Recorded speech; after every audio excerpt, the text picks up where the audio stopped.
اگر میرا علم مجھے انسان سے محبت کرنا نہیں سکھاتا تو ایک جاہل مجھ سے 1000 درجے بہتر ہے۔ اپنی آواز کے بجائے اپنے دلائل کو بلند کیجیے۔ پھول بادل کے گرجنے سے نہیں برسنے سے اگتے ہیں۔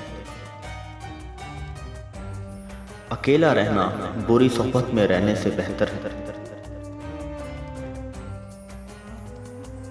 تمہاری روح کے لیے اس سے بڑھ کر کوئی مرض نہیں کہ تم خود کو کامل سمجھنے لگو۔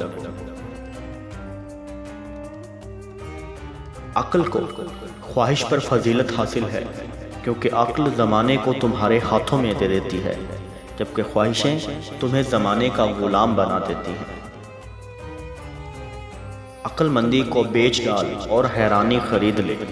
عقل مندی صرف ایک خیال ہے اور حیرانی مشاہدہ کائنات میں گویا تیری نگاہ ہے۔ 1000 قابل انسان کے مر جانے سے اتنا نقصان نہیں ہوتا جتنا کہ ایک احمق کے صاحب اختیار ہونے سے ہوتا ہے۔ زندگی کو ایک امانت کی طرح گزارو، ایک نہ ایک دن یہ اپنے مالک کو واپس کرنی ہے۔ جب آپ کو پروں کے ساتھ پیدا کیا گیا ہے تو پھر ساری زندگی رینگنے کو ترجیح کیوں دیتے ہو؟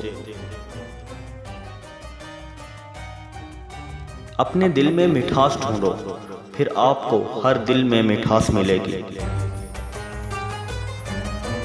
حقیقی سکون صرف اس وقت ملتا ہے جب آپ تنہائی میں خدا سے لو لگاتے ہیں۔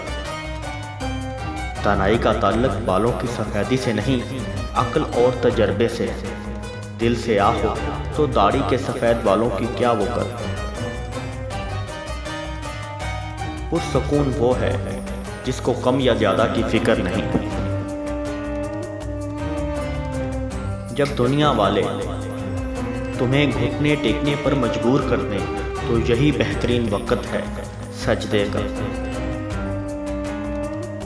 جب انسان کی آنکھوں سے آنسو بہتے ہیں تو اس پر رب کی رحمت برستی ہے۔ اپنے دل کو اس وقت تک توڑتے رہو جب تک یہ کھل نہ جائے۔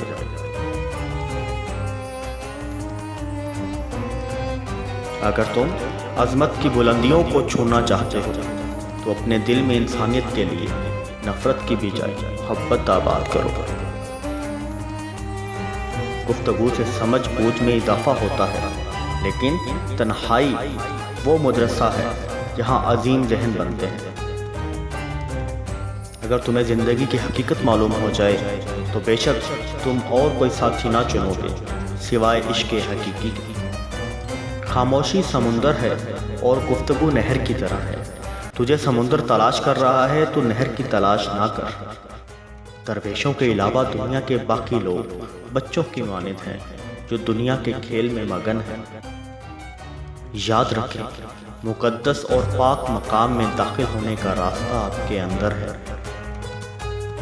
ماں باپ کے ساتھ آپ کا سلوک ایسی کہانی ہے جو لکھتے آپ ہیں لیکن آپ کی اولاد آپ کو پڑھ کر سناتی ہے۔